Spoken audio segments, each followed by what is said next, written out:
Musa suya. No one in the village knew the source of Malam Musa suya, except for Joy. She watched as Musa brought out the body from his giant fridge, placed it on a table, and started cutting. She was terrified and moved backwards to run out of Musa's house, but a plate fell down, making a sound. Musa ran to see who just found out the secret, and it appeared to be his lover, Joy. In a town called Ajegunle lived peaceful and friendly people. The people were known for their undying zeal towards their various businesses. Various people came into the village to buy and sell, and since the people of Ajegunle were very friendly and welcoming, they welcomed everyone that came to buy and sell. Among the people that came to sell in Ajegunle is Malam Musa, a very gentle and easygoing man. He was so gentle, never talks much, except his marketing to his customers. The people of Ajegunle loved Malam Musa so much, and they loved the suya more. Every time they passed a store, they were welcomed by the aroma of sizzling beef that pulled people like hands to sugar. The people loved the suya so much. It was delicious, spicy, soft, and very addictive. The people knew there was one secret ingredient Malam Musa had to his suya, but they never guessed right.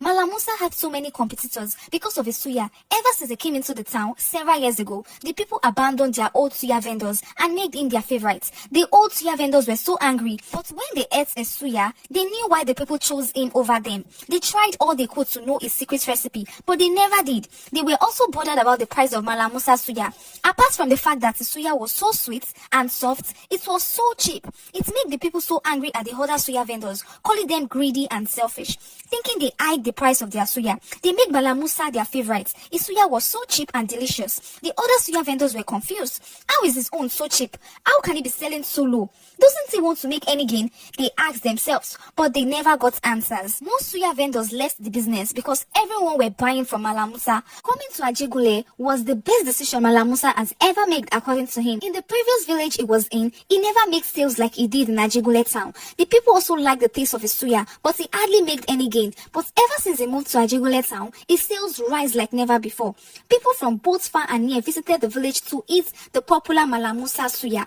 His business grew so much. He started by selling with a table on the village streets. Soon he expanded. He upgraded to a mini shop. He had so many customers. They would line up even before the suya is ready, screaming, "Musa, my friend, na me first reach here, oh. Musa, I want plenty pepper, oh. Musa this, Musa that." The people shouted, begging to have a taste of his suya.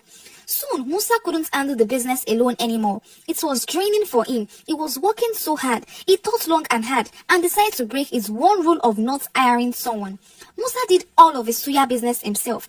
So many people went to him begging for a job. Some even offered to be a social media manager to expand his business to the city. But Musa rejected their offer. He never listened to them. But it became so much for him to handle. He broke his rule and hired 3 people. They had to assist him in selling alone. They are not involved in the meat cutting, washing process. This kind of bothered his workers. Musa is meant to supervise them while they do most of the work. But instead, Musa was doing most of the work. He had 3 shops at different bus stops. Musa would cut, wash, and boil the meat in his Malam Musa suya part 2.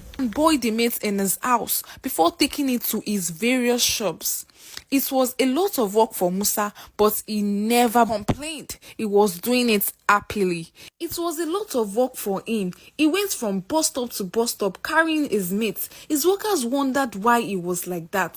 It kind of slowed down the speed of the business because it took so much time for him to bring the meat. And when it gets finished, they have to wait for him to bring another batch of boiled meat to the shop to be used as suya.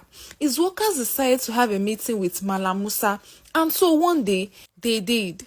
"Oga, we love your work well, and thank you say you give us this opportunity because we know say you no wan hire anybody before, but we feel say you suppose dey rest at this stage. We go take over. We go market, go buy the meat. We go cook am, do everything for here. So you no go dey bother yourself. And like that, the business go dey fast well.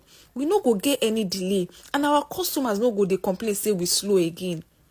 "My dear workers," Malam Musa replied, "I thank you now well for una hard work, but make una no worry. I go take care of am. Una no fit sabi my secret recipe. If I tell una say make una dey cook the meat before roasting, you people won't get the way I cook my suya. Or do you want my customers to run away from me?" "Ah, no, oga o," they replied. "Everything wey we dey say na for the good of the business." And yet again, Musa didn't listen to his workers. but one stubborn worker didn't listen to him too. Dara was bent on following Musa to the market to buy the meat and cook it with him. And so one day, he woke up so early and headed to Malam Musa's house, hoping to follow him to the market. But his plan didn't work out because when he got to Malam Musa's house, he heard him cutting the meat already. Dara was pained. Ouch! He already went to the market, Dara said. He opened his door and met Malam Musa's door opened. Musa was cutting the meat. Oga Musa, what time do you even wake up? Dara asked, hoping to surprise him with his dedication to work and to get into Malam Musa's good books. But instead of that, he saw the other side of Malam Musa that no one has ever seen. Malam Musa was shocked to see Dara in his house. He forgot to lock the door. Dara saw the fear in his eyes and was confused. Malam Musa screamed at Dara, "You good for nothing boy. What are you doing in my house? Who gave you the permission to come into my house like this, Dara? Get out of my house and never return. And yes, you are fired. I don't ever want to see you in my shops." How dare he come to my house and ask me what time I wake up? Dara was shocked. He was confused. What did I do wrong? He asked himself. He was only looking out for the good of the suya business, but he got fired instead. Dara was heartbroken. Weeks later, he got a job in another suya spot, the second best suya spot in the village. Bashiru, the CEO of the second best suya spot in the village, was surprised as to why Musa fired Dara like that. After Dara told them the story of how he was fired, Bashiru started wondering, something is wrong with Musa. His ways are not clean. He has known this for a very long time, but had no proof. Dara's encounter with him proved that something is definitely wrong. "I will get to the bottom of this," Bashiru said, consoling Dara. It was the chief's birthday. The people dressed in their favorite attire and headed to the palace to celebrate. They danced, ate, and listened to many stories told by the chief.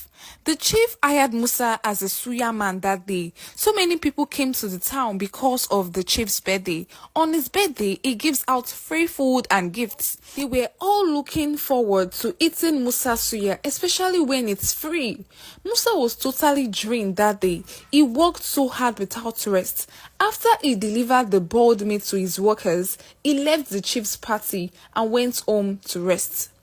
Musa was fast asleep when he started hearing, "He buys humans! He buys humans! Is that why Isuya is so cheap? What sort of teeth is that? It looks like a human teeth." Response saying, "I don't care about that.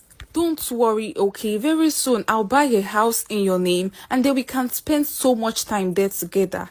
Just the two of us, okay?" That was his excuse all the time. Joy was used to it. One day, Joy decided to take action. She dressed up and headed to Musa's house. She got there and brought out the key she had stolen from him.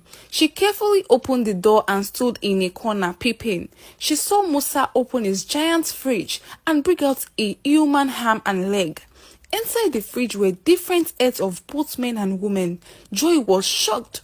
She had prayed so hard for the rumor not to be true.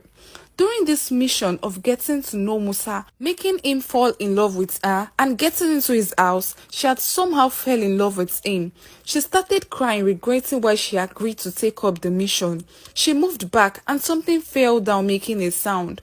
Musa ran towards that direction and saw that the one who just caught him is his lover. His eyes became red instantly. He couldn't move. He stood still. "Why did you do it?" Joy managed to say with tears rolling down her eyes. He had no answer. Joy ran out of the house to Bashiru's house, where she revealed everything she saw in tears. Bashiru immediately went to Musa's house with his men. They saw different human heads inside his fridge, different eyes and skeleton. They took Musa to the chief's palace. He confessed to have been using human meat as suya. He lured homeless women, men and kids into his house, promising to give them free food and shelter. The old villagers were shocked. They've been eating human meat all along. They tried vomiting, but how? They've been eating the suya for so many years now. Musa was arrested and sentenced to life imprisonment. Joy cried so much. She went for a secret mission, but she fell in love instead. And ever since that day, Suya was banned in the town of Ajegunle. The end.